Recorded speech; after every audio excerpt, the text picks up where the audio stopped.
I bought a C4 Corvette in 2026. The harsh reality, after 18 months of ownership, there's a moment every C4 Corvette owner knows. You're sitting in the driver's seat. The T-tops are off.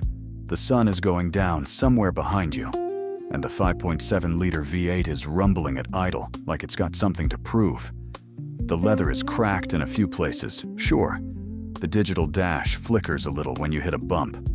But none of that matters, because you paid less than $8,000 for this, and it feels like you robbed a museum. That moment is real. That moment is absolutely everything people told you it would be. What they didn't tell you, what nobody really tells you, is what comes after that moment. And that's exactly what the next 18 months of my life were all about. I bought my C4 in January of 2026, a 1991 Corvette coupe, dark red. They called it bright red in the brochure. But on a car that's 35 years old, it looks more like a deep wine color. And honestly, I prefer it that way. I paid $7,200 for it. The seller, a retired electrician from outside Columbus, Ohio, told me it was the best shaped C4 you'll ever find at this price. He was half right. It was a nice car. But the best shape? I'd learned soon enough what that phrase really means in the world of C4 shopping. By the time I hit 12 months of ownership, I'd spent just over $4,000 more on it. Some of that was maintenance I knew was coming. Some of it was surprises I should have seen coming. And a small, painful portion of it was things that blindsided me completely. But would I buy it again? That's the question. And I'll answer it, just not yet. Because first you need to understand exactly what you're getting into. Let me tell you how this whole thing started. I've been around cars my whole life in the way that a lot of people are. Meaning I like them. I watched too many car shows as a kid, and I always said I was going to own something interesting one day. My dad had a 1979 Trans Am when I was young, and I have this specific memory of sitting in the passenger seat while he revved the engine in a parking lot just to feel the vibration in my chest. That sound, that feeling, it lived in me for a long time. But practical life has a way of pushing those things aside. I drove sensible cars through my 20s, a Civic, a base model Accord, a Mazda 3 that I genuinely have no strong feelings about in any direction. They got me where I needed to go, and they asked almost nothing of me in return. And somewhere along the way, I started to miss the idea of a car that asked something of me. The C4 entered my radar, the way a lot of cars enter people's radars, through a YouTube rabbit hole at 11 o'clock at night. I'd been watching videos about affordable sports cars, the kind of content that lists off cars you can buy for under 10 grand that used to cost $50,000 new. The C4 Corvette kept showing up on those lists, and the more I watched, the more it made sense to me. Here was a car that, when it rolled off the line in the late 80s and early 90s, was genuinely America's premier sports car. It had a fiberglass body, a pushrod V8, independent rear suspension, and a reputation for being fast enough to embarrass far more expensive European cars. And now you could pick one up for the price of a used Hyundai Elantra. The math felt almost criminal. The smell of opportunity was all over this thing. I spent about 3 months researching before I bought. I read forums. I watched more videos. I joined a couple of online communities where C4 owners talked about their cars with the kind of obsessive detail that makes you feel both intimidated and deeply welcomed at the same time. I felt prepared. I felt like I understood what I was getting into. And in certain important ways, I did. The problem is that knowing about a thing and living with a thing are two very different experiences. And the gap between those two states of being is exactly where all the real lessons live.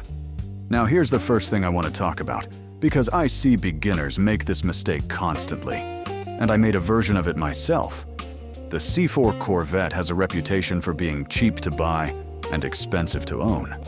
And that reputation is both true and misleading at the same time, which is the most dangerous kind of reputation a car can have. It's true because yes, the parts can add up, and yes, there are some model year specific nightmares waiting for the unprepared buyer.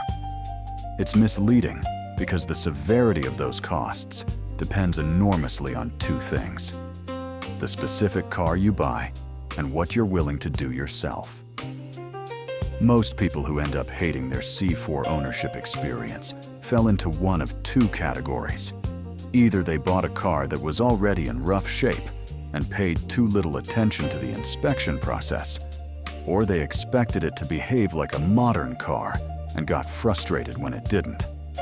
I understand both traps because I nearly fell into both of them.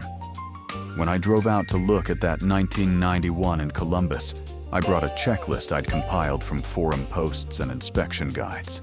I checked the obvious things: the frame rails for rust, the condition of the soft goods, whether the engine started cold or only ran after it had been sitting with the hood up for 20 minutes to mask a hard start issue.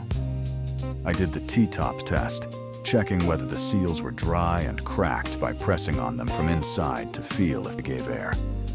I checked the rear differential for the classic C4 leak by getting underneath and looking at the back of the carrier. I checked the C4's notorious weeping, which is a polite industry term for the way many of these cars develop small oil seeps around the intake manifold gaskets that look scary, but often amount to nothing serious for years. I did all of this.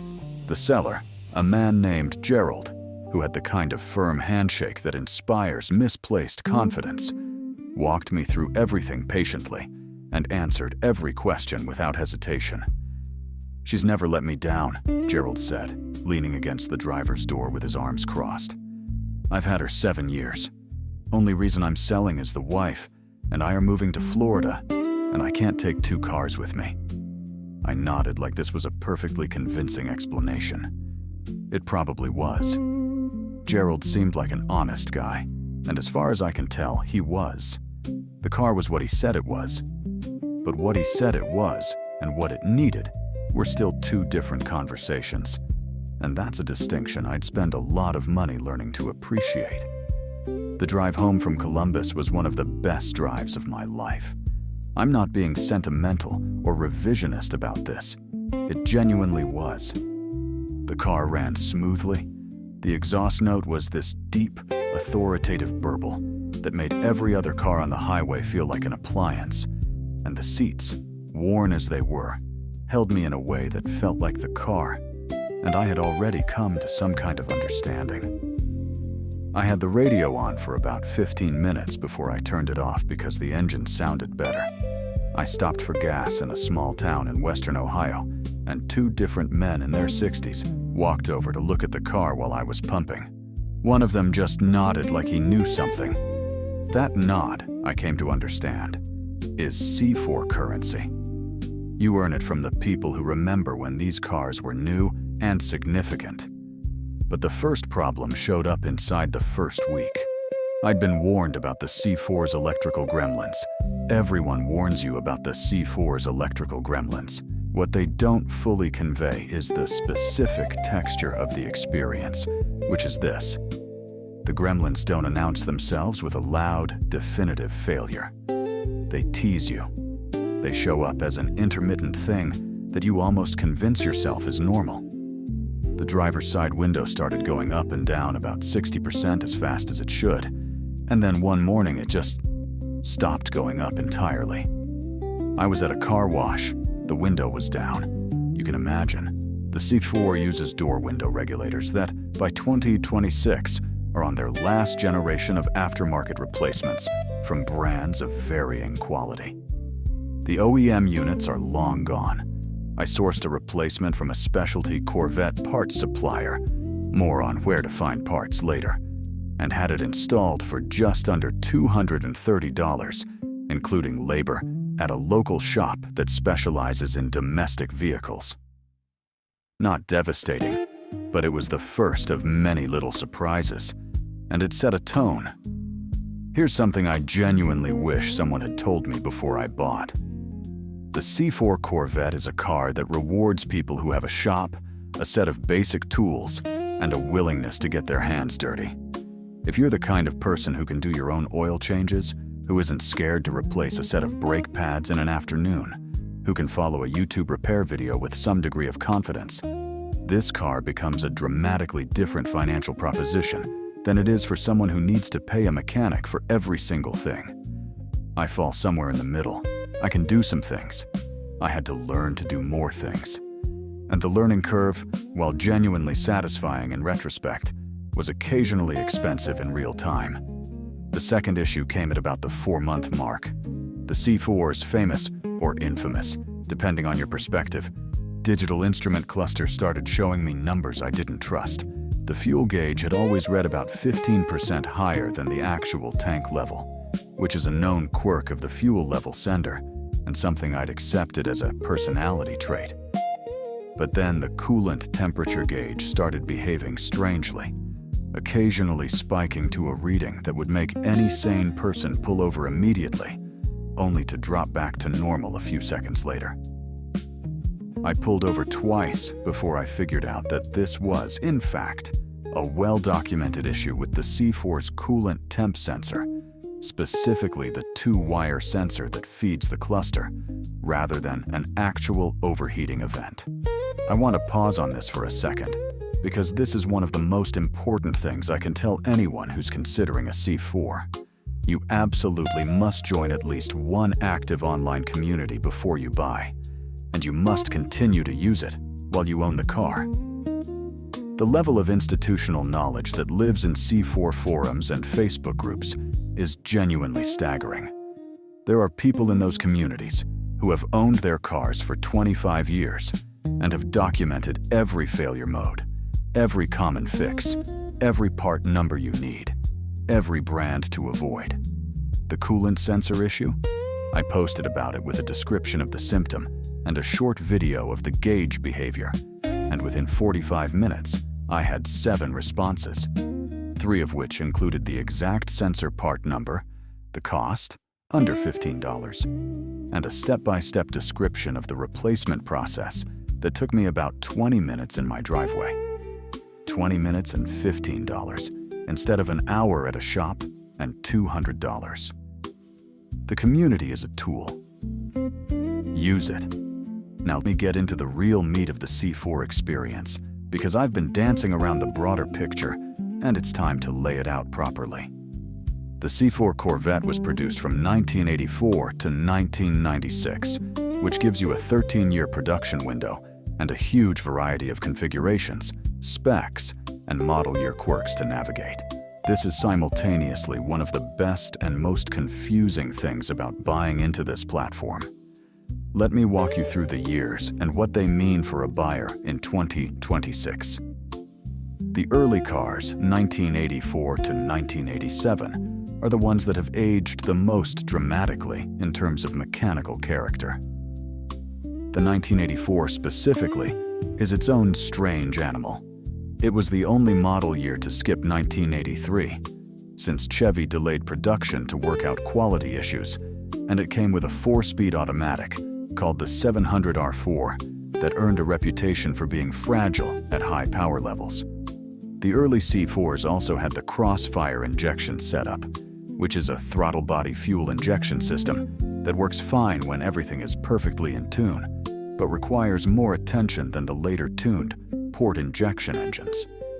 The interiors on the early cars are visually dated even by C4 standards, and the digital dash, while iconic, is more prone to issues on the older units, simply because the electronics have had more time to degrade. If you want a project, and you love the history of the platform, the early cars are interesting. If you want something you can drive regularly with fewer headaches, you'll probably be happier starting later. The 1985 to 1989 cars represent the middle of the classic C4 era. The L98 engine, a tuned port injected 350 cubic inch V8, powers these cars, and it's a genuinely good motor with real longevity if it's been maintained properly. These are the cars that most commonly appear on affordable performance lists, and for good reason. In 2026, a clean, running 1987 or a 1988 C4 Coupe can be found in the $7,000 to $10,000 range with some patience, though the range stretches considerably upward for cars with original paint, low mileage, or documented service history. The convertibles from this era command a premium, typically $2,000 to $4,000 more than an equivalent coupe. And the Z51 performance package cars are worth seeking out if you plan to drive the car hard, since they came with stiffer suspension, a larger front stabilizer bar, and heavy-duty cooling. But the year range I'd most consistently recommend to a first-time C4 buyer in 2026 is 1992 to 1996, and here's why. In 1992, Chevy made a significant upgrade to the C4's engine, introducing the LT1, a revised 350 cubic inch V8 that made more power than the L98, breathed better, and came with a more sophisticated engine management system. The LT1 produces 300 horsepower in factory tune, which is meaningfully more than the L98's 240, and it responds well to modest upgrades if you're inclined to go that direction eventually. The cars from 1992 onward also received refinement to the interior and some improvements to the electrical architecture that make them slightly easier to live with day to day. The 1994 to 1996 cars added a passenger airbag and other safety updates, though the C4's safety profile by modern standards is modest at best. There's no pretending otherwise. The crown jewel of the C4 era is the ZR1, produced from 1990 to 1995, and I need to talk about it, even though it's in a different financial category entirely. The ZR1 used the LT5 engine, a dual overhead cam V8 developed with Lotus that produced 375 horsepower in its early form and 405 in its later tune. It was a genuine supercar by the standards of its time, and it remains a spectacular driver's car to today. But the ownership cost profile of the ZR1 is significantly higher than the standard C4. LT5 parts are scarce, specialized, and expensive. The car needs technicians who actually know the engine, and finding one in 2026 takes effort. A running, driver-quality ZR1 will set you back somewhere between $25,000 and $40,000, depending on condition and mileage, and the maintenance costs are proportionally elevated. I love the ZR1. I do not own a ZR1. One day, maybe. But it's not a beginner's car, and it's not a casual hobby car. It's a commitment. My 1991 sits in an interesting spot in this lineup. It has the L98 engine, rather than the LT1, since the transition happened in 1992. I knew this going in and made my peace with it. The L98 is a proven, durable motor, and 240 horsepower is still enough to make the car genuinely entertaining to drive. If I'm being completely honest, I've started researching an LT1 engine swap, which is a popular modification in the C4 community, and not as complicated as it sounds. The swap is relatively straightforward, because the C4 was designed around that engine family. But that's a future conversation, and a future expense. For now, the L98 and I have an understanding. Let me tell you about the inspection process in detail, because this is where I see the most mistakes being made by buyers who don't do their homework. I've watched people buy C4s at swap meets, at estate sales, at Craigslist transactions and gas station parking lots, and almost every bad outcome I've witnessed traces back to an inadequate inspection. The C4, like any car of its age, can look good from 15 feet away, while concealing months of work and thousands of dollars in problems. Here's what you need to look at carefully. Start with the frame rails and the birdcage. The C4's body is fiberglass, which means it doesn't rust in the traditional sense, but the underlying steel structure absolutely does. The birdcage is the steel frame that the body panel's attached to, and it runs along the bottom of the car. Get under there with a flashlight and look hard at the condition of the steel. Surface rust on the frame rails is expected and manageable. Holes, significant flaking, or areas where you can flex the metal with your hand are deal breakers unless you're specifically buying a project with that in mind, and the price reflects it accordingly.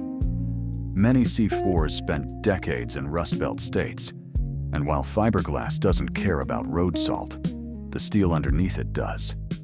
Next, open every single door and check the door jambs carefully. The C4's door skin meets the birdcage at the jambs, and this area is notorious for trapping moisture and developing corrosion that's invisible until you look at it with the door fully open. Look for bubbling paint, soft spots, or any area where the painted surface feels different from the surrounding metal. Bring a magnet. If the magnet doesn't stick in a place where you expect steel, there may be body filler hiding something.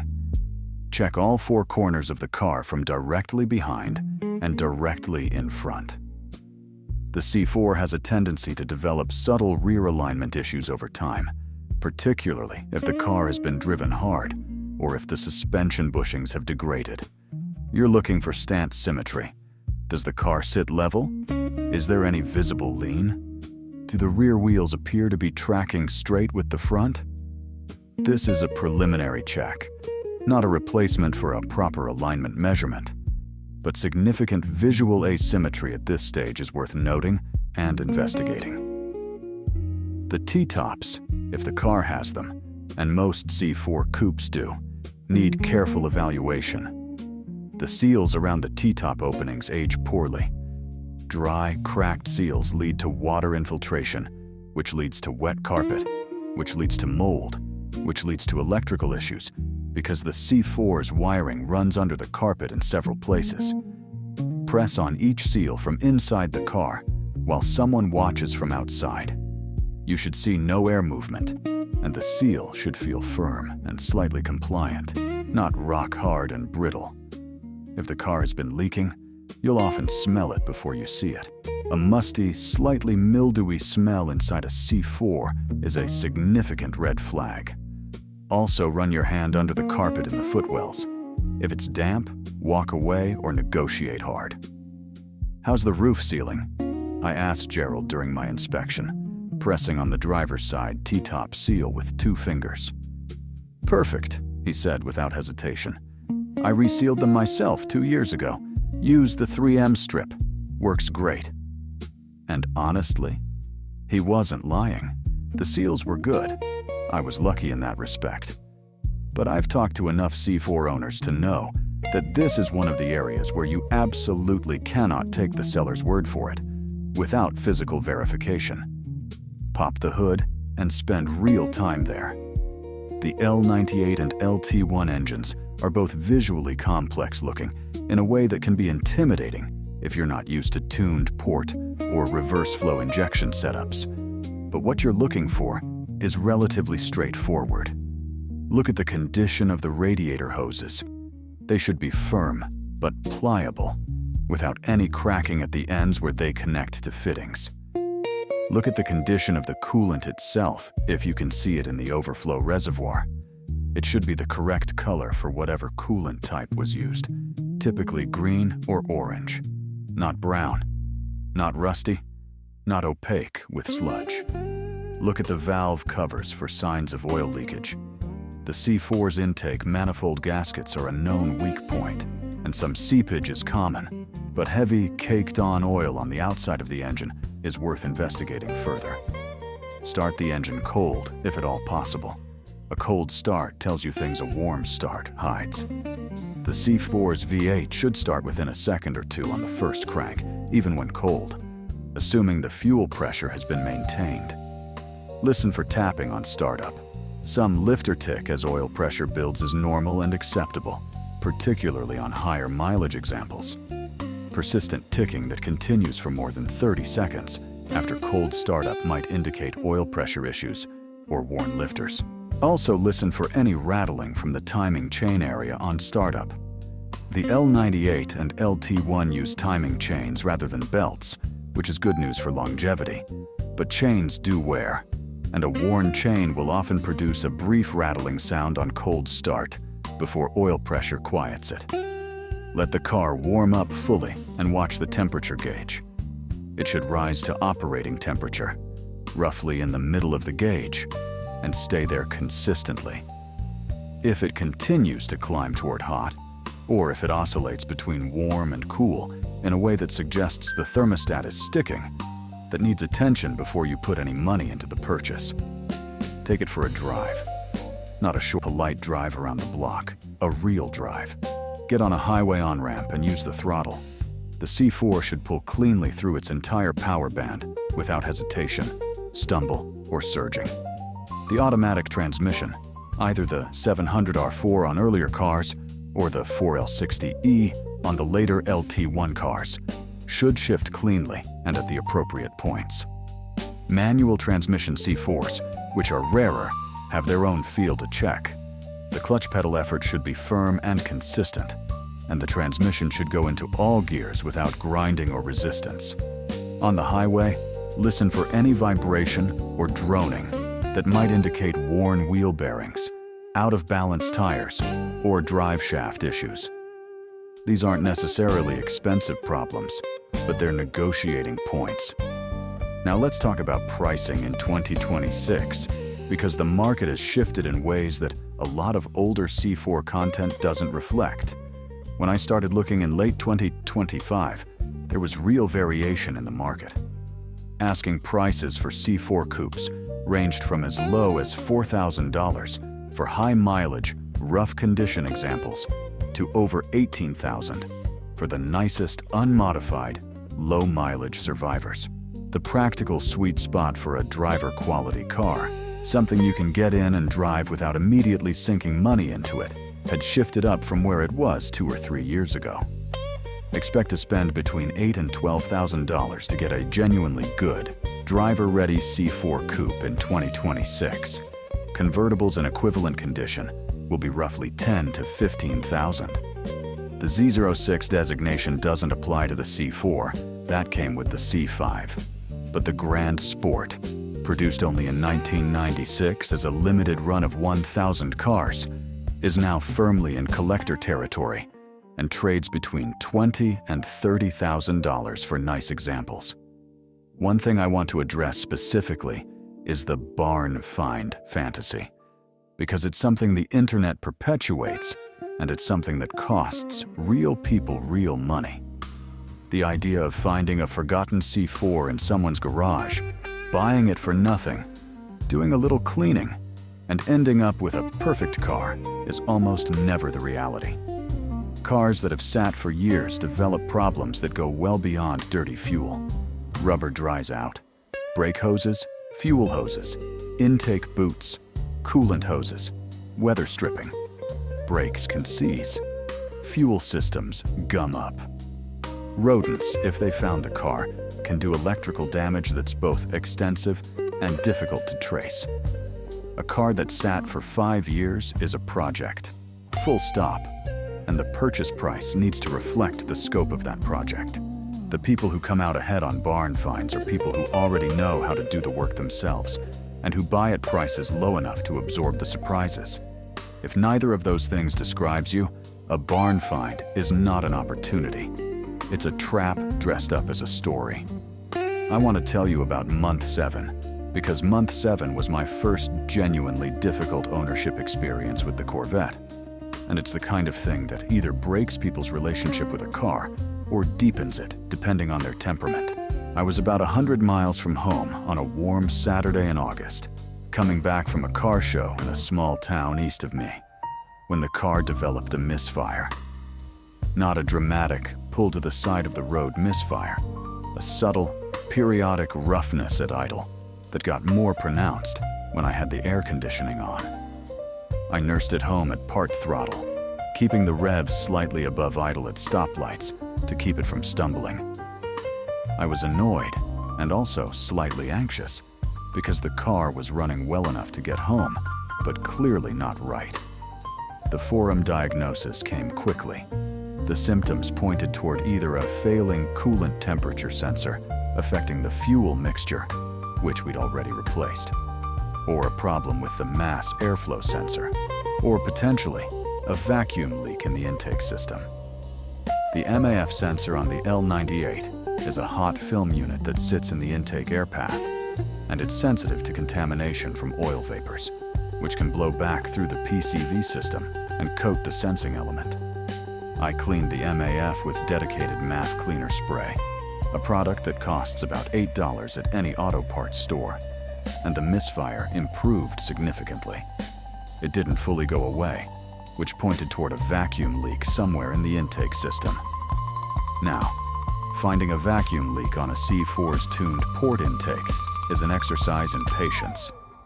The TPI setup has a lot of individual runners connecting to a central plenum, and there are a lot of joints that can develop small cracks or loose connections over 30+ years.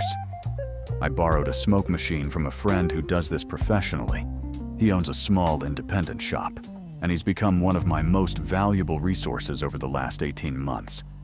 And we identified a cracked intake boot, which is a rubber connector between the mass airflow sensor and the throttle body. The crack was small enough to be invisible to the eye, but large enough to allow unmetered air into the engine and upset the fuel mixture. The replacement boot cost me $47 from a Corvette-specific parts supplier. Installation took about 20 minutes. The car ran perfectly afterward, and I felt the particular satisfaction of someone who has solved a problem with their hands and their brain rather than simply throwing money at a shop. That satisfaction is real, and it's one of the underrated parts of classic car ownership that people don't talk about enough. You develop a relationship with the car through the fixing. You start to know its sounds, its smells, its personality. The car stops being a machine and becomes something more like a collaborator. I've been talking about problems and costs, but I want to be clear about something important. The Corvette has given me far more than it's taken. Let me try to describe what it actually feels like to drive a C4 properly, because this is ultimately the point of all of it. The C4's suspension setup, double wishbones front and rear, with fiberglass transverse leaf springs instead of conventional coil springs, creates a handling character that's genuinely unlike modern cars. It's not better or worse in an absolute sense, but it's specific and communicative in a way that most modern sports cars aren't. Modern performance cars are engineered to be fast and stable, and to protect you from your own mistakes with electronic intervention. The C4 requires more from the driver. The steering, power-assisted rack, and pinion has enough weight to tell you what the front tires are doing, and the rear end, while more sorted than the older live-axle Corvettes, will still remind you that it exists if you're not thoughtful about throttle application in a corner. On a twisty 2-lane road with no traffic, the C4 is a genuinely involving experience. You're not passive in this car. You're in a conversation with it, constantly managing the balance between the chassis and the power. On the highway, the car settles into a surprisingly comfortable high-speed cruise, the engine barely above idle, the suspension absorbing imperfections with the particular quality of something that's been specifically tuned for American roads over American distances. The exhaust note at cruise is just enough to remind you what's behind you without demanding your constant attention. It's a comfortable sound, a satisfied sound. The seating position is slightly awkward at first. The C4 puts you quite low with the steering wheel angled and positioned in a way that takes some getting used to. But within a few hours behind the wheel, it starts to feel natural. The dashboard, that legendary digital display with its amber readouts and its very specific 1980s vision of what high-tech looked like, is simultaneously one of the car's most polarizing features and one of its most beloved. I love it. I know people who hate it. It's the kind of thing you need to make your peace with before you buy, because there's no analog gauge cluster option for a C4. This is what you get, and it works fine when it's working. but it's not something you can easily fix if it goes badly wrong.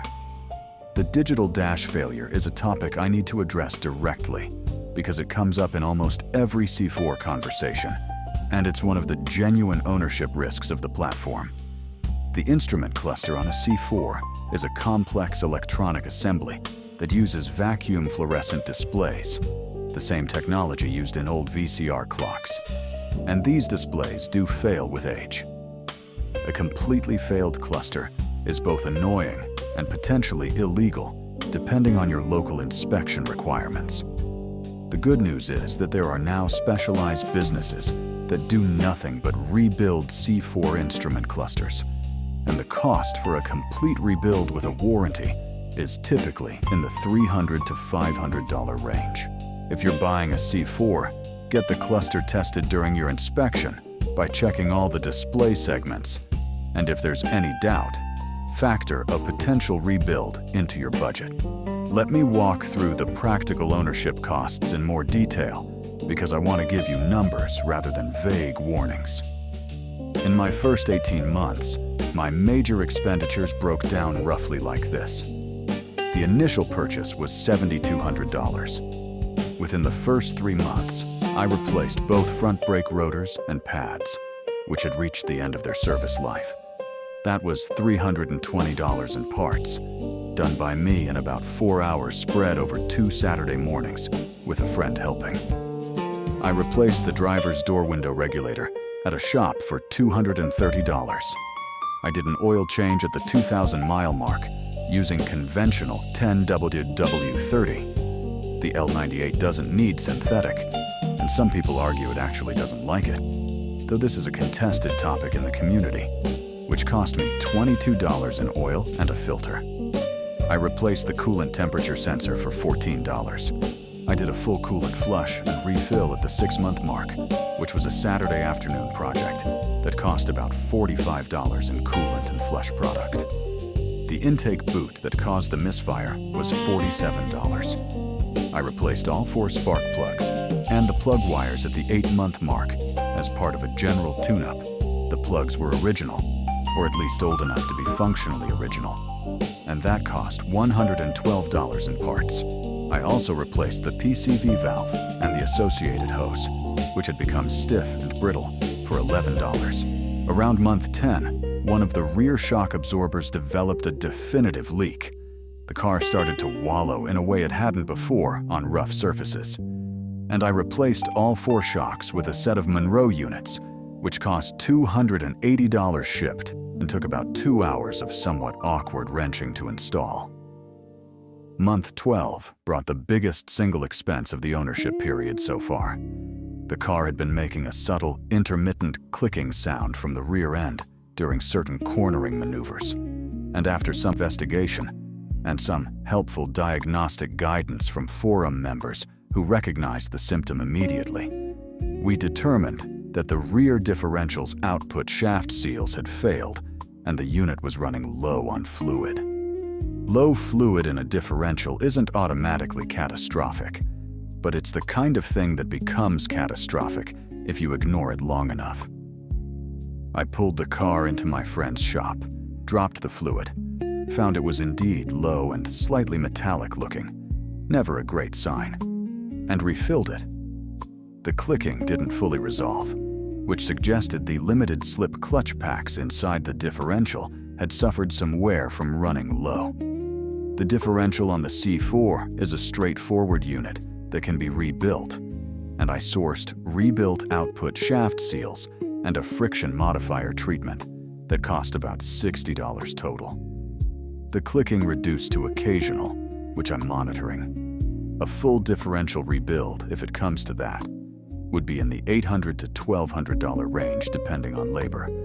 But the car is drivable, and I'm not there yet. Month 15 brought a pleasant surprise, or rather, a pleasant non-surprise. I had the car in for its annual inspection at a local shop that knows the car at this point, and it passed with no issues. No new problems discovered, no advisory notices, nothing. That felt like a victory. The car had settled into a stable place where it was rewarding my attention without constantly demanding more of it. At month 18, where I am right now, I've spent approximately $4,200 beyond the purchase price on parts, some labor, and maintenance supplies. That brings my total investment to roughly $11,400. Is that a lot? In absolute terms, yes, it's real money. But here's the context. A comparable modern sports car, even a used one in the entry-level category, would have cost me significantly more upfront, more to insure, and more to service at a dealer. The C4's depreciation curve has long since bottomed out, which means my car is probably worth close to what I paid for it, possibly more given the current trend of rising prices for early 90s Corvettes. It's not an investment thesis. I'm not buying this car to make money. But the financial picture is better than a lot of people expect when they hear the phrase classic car. Let me talk about insurance, because it's another topic that surprises first-time classic car buyers. Standard auto insurance treats a C4 Corvette as what it is, an old car with a modest book value. And the premium you pay often reflects a value that doesn't adequately capture what the car is actually worth to you, or what it would cost to replace it with an equivalent example. Classic car insurance, offered by specialty insurers that understand the collector car market, works differently. You agree on an insured value with the insurer, often called an agreed value policy, and you pay a premium based on that number. Classic car insurance typically comes with usage restrictions. You can't use the car as a daily driver, but the premiums are often surprisingly affordable. My C4, insured for $10,000 under a classic car policy with mileage restrictions, costs me about $340 a year. That's a real number, and it's one of the financial facts about classic car ownership that almost always surprises people. Storage is another cost worth mentioning, particularly if you live in a climate with harsh winters. I'm in a region that gets serious snow and road salt, and I put the C4 away from November through March. I rent space in a heated storage facility that has a lot of classic cars in it, which I like because the company is good, and because a heated facility protects against the condensation cycles that can cause rust issues. That costs me $180 a month for the 5 months I'm in there. $900 a year. Some people find that expensive. I find it's the cost of not fighting rust and cold-related electrical issues, and it's been worth it for my peace of mind. Now let me talk about where to find C4s to buy, because the landscape has shifted in the last few years, and some channels work better than others. The classic hunting grounds, Craigslist, Facebook Marketplace remain active and relevant. Facebook Marketplace in particular has become a primary venue for C4 transactions, and it has some advantages over older classified platforms. Photos tend to be better and more plentiful. The seller history provides some degree of accountability, and the geographic range of results lets you find cars within a reasonable driving distance without too much filtering. The disadvantage is that pricing on Marketplace can be optimistic. Sellers anchor to auction results and online listing prices without necessarily accounting for their car's condition. So you need to be more disciplined about walking away from cars priced at their asking value rather than their actual value. Hemmings Motor News, which has been around in print form since the 1950s and now operates a robust online marketplace, is another good source for C4s, particularly for cars that sellers believe have collector value and are pricing accordingly. The Hemmings buyer tends to be more knowledgeable, which cuts both ways. The sellers know their cars and their market, but you're also more likely to find accurate information and properly disclosed history. The Corvette Forum Classified section and the National Corvette Owners Association Marketplace are both worth monitoring for C4s in nice condition being sold by people who understand what they have. These tend to be priced at or near full market value, but the history and documentation that comes with a forum-sold car from an active community member is often worth the premium. Auctions, both live and online, can yield good C4s at fair prices, but they require a level of experience that I'd recommend building before you commit to buying at auction. The compressed inspection window, the competitive pressure of bidding, and the absence of any recourse after the gavel falls make auctions a higher risk environment for someone who doesn't have a lot of C4 experience yet. If you go to a live auction, bring someone who does know the car well. One source I didn't expect to find valuable, but absolutely has been: word of mouth within the C4 community itself. Once you join the forums and become an active presence, you'll hear about cars before they're publicly listed. Someone's relative is moving and needs to sell their C4. Someone traded up to a C5 and is looking for a good home for the C4 they've owned for 12 years. These private transactions often come with more information, more documented history, and more honest pricing than public listings, because they happen between people who have a shared reference point for what the car is actually worth and what it actually needs. There are some red flags I want to specifically catalog for you, because these are the things that should trigger either a hard negotiation or a walk away. Any C4 that has had water intrusion into the interior and hasn't been fully remediated should be approached with extreme caution. Water damage in a C4 doesn't just mean wet carpet. It means potential corrosion of the birdcage structure, potential mold in places you can't easily see, and a high probability of electrical gremlins that will present themselves slowly over months and years. A car that was in a flood is a car you don't want, period. A car that had a leaking T-top and shows signs of having been damp inside is a car you need to evaluate very carefully with professional help. Significant modifications without documentation are another red flag. The C4 community has created a robust market for modifications: engine upgrades, suspension modifications, body kits, wheel and tire upgrades. A well-done, well-documented modification can actually add value to a car. An undocumented modification, particularly an engine modification, is an unknown quantity. You don't know who did it, what parts they used, or what the quality of the work was. An engine with unknown modifications is an engine you can't fully trust until you've put some time on it. Cars with mismatched paint or evidence of significant body repair need explanation. Fiberglass doesn't dent, it cracks, and cracked fiberglass repairs vary wildly in quality. A good fiberglass repair is almost invisible and structurally sound. A poor fiberglass repair can look okay from a few feet away, but will show its flaws over time as the repair material moves differently from the surrounding panel. Ask for the car's history.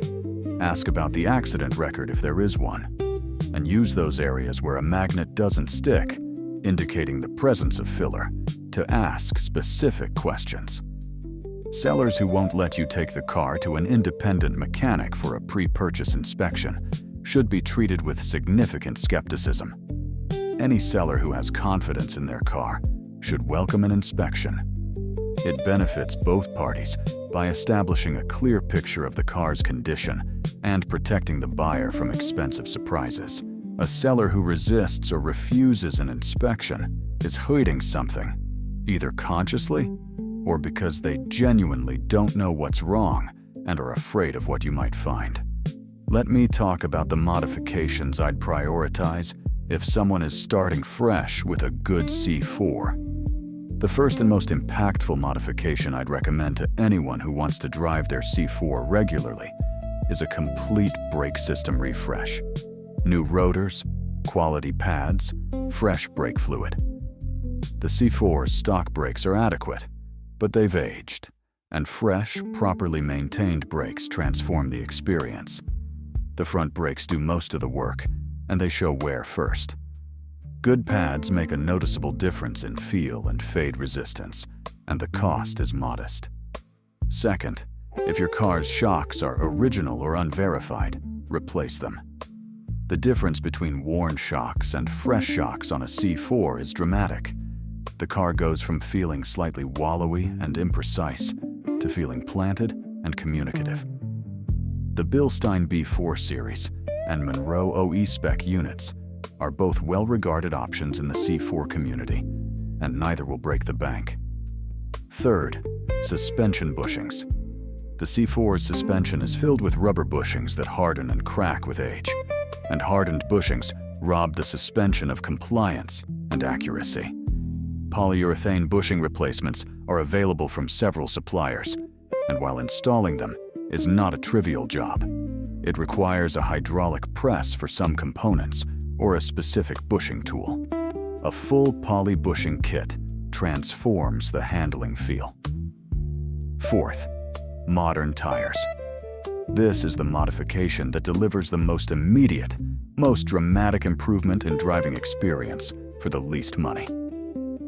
The C4 was designed around tire technology from the 1980s and 1990s, and modern performance tires are substantially better in every relevant metric: grip, wear resistance, wet performance.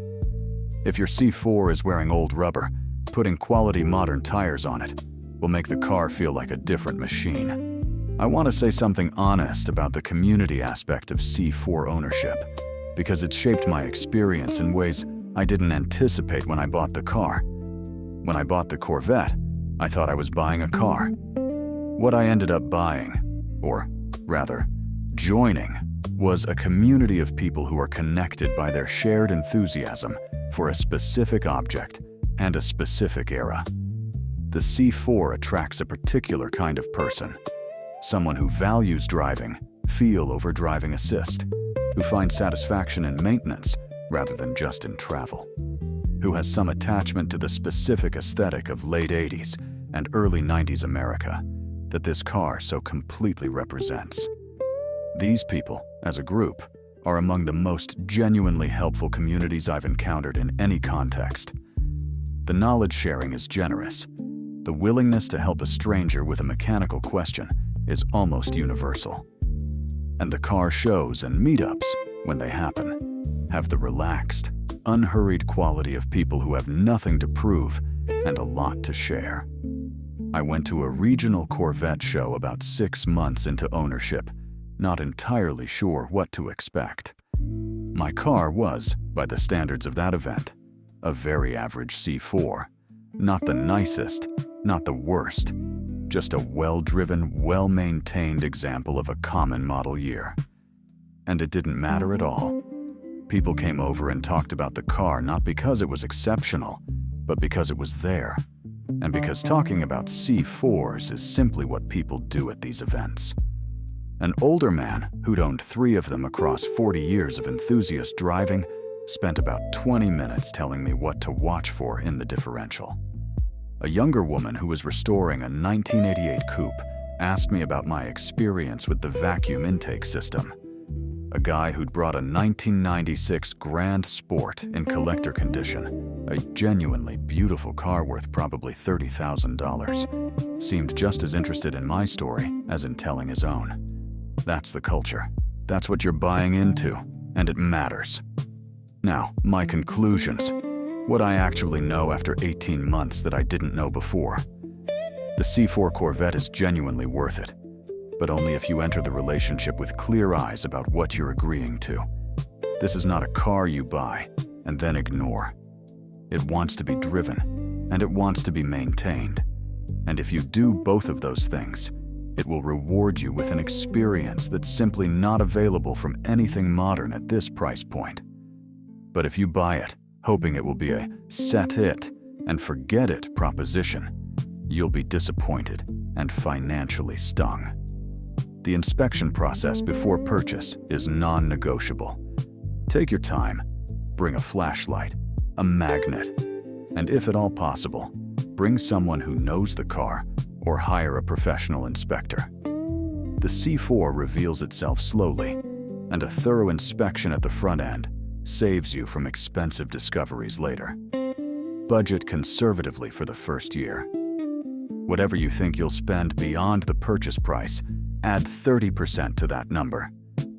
Not because the car is unreliable in some fundamental sense, but because older cars have accumulated needs, and those needs surface at their own pace, rather than on your schedule. Having money set aside specifically for the car means that surprises don't become crises. Learn to do some of the work yourself. The C4 is one of the more accessible classic cars for home mechanics. It's not a complex modern machine with 20 different computer systems, and most of the common maintenance items are straightforward, with basic tools and a willingness to learn. Every repair you do yourself is money you keep, and knowledge you gain, and the knowledge compounds. By month 18, I was doing things I would have paid a shop for at month 1, and each of those jobs made the next one easier. Connect with the community before you buy, not after. The forums and online groups are an invaluable resource, and they're more useful as a research tool than as a troubleshooting tool after the fact. The people who have been living with these cars for decades have knowledge that simply isn't available anywhere else, and they're genuinely happy to share it. And finally, drive the car. Not just to shows, not just for special occasions. Drive it regularly. The C4 is happier being driven than it is sitting. Seals stay supple. Fuel stays fresh. Electrical connectors stay clean. The brakes don't seize. A car that's regularly driven is a car that's regularly inspected, and a car that's regularly inspected doesn't develop small problems into large ones unnoticed. The best maintenance I've done for the C4 is simply to take it out on a Sunday morning and let it do what it was built to do. There's something I need to address about the reality of owning a car like this in 2026. The world has moved in a direction that's not especially friendly to 35-year-old V8-powered sports cars. Fuel costs more than it used to, though the C4 is not particularly thirsty by the standards of its era. I average about 19 miles per gallon on the highway, which is genuinely decent for a car of this size and power. Emissions testing varies by jurisdiction, and the C4, if properly maintained and running in stock or near stock tune, passes in most places without drama. But the infrastructure for these cars, skilled mechanics who understand them, specialty parts suppliers, the availability of certain service items, is finite, and, over the very long term, will contract rather than expand. The time to own a C4 is not indefinitely into the future. The time to own a C4 is now, while the cars are old enough to be affordable and young enough that the knowledge and parts infrastructure is still robust. Now, let me come back to where we started. That moment in the driver's seat. T-tops off, V8 at idle, the sun going down. I told you that moment was real, and I told you that what came after it was what 18 months of my life were about. Here's the conclusion I've reached. The moment and what comes after aren't actually in conflict. They're part of the same thing. The satisfaction of that sunset drive is made richer by knowing exactly what's underneath you, by understanding the car deeply enough to hear what it's telling you, by having fixed the things that needed fixing with your own hands. The car you know is more enjoyable than the car you don't know, and knowing a C4 takes time and attention and occasionally money. But the knowing is the point. The knowing is the hobby. I started this 18 months ago because I wanted to own something interesting. What I actually found was that interesting was only the beginning. The C4 taught me about mechanical patience, about the importance of community, about the specific satisfaction of driving something you've maintained and understood. It reminded me why cars meant something before they became appliances, not because the appliances aren't efficient or comfortable, but because something in the transaction of modern transportation removed the conversation between driver and machine that makes driving an experience rather than a commute. Gerald, the retired electrician, told me she'd never let him down. 18 months later, I'd say the same thing is mostly true for me too, with the asterisk that never letting you down and never needing attention are not the same thing, and understanding that difference is everything. My C4 is sitting in my garage right now, freshly washed, waiting for the weekend. The rear differential is something I'm going to address over the winter. The LT1 swap is something I'm thinking about for next year. And on Sunday morning, I'm going to drive it on a road with curves in it. And I'm going to remember exactly why I started down this road in the first place. If you're thinking about a C4, and the fact that you've watched this far tells me you are. Here's my honest answer. Do it. Do it with your eyes open. Do your homework. Find a good example. Budget for reality. Connect with the community. Learn to do some of the work yourself. And then go find your Gerald, shake his hand, and drive something that makes you feel something. There's only one question left, really.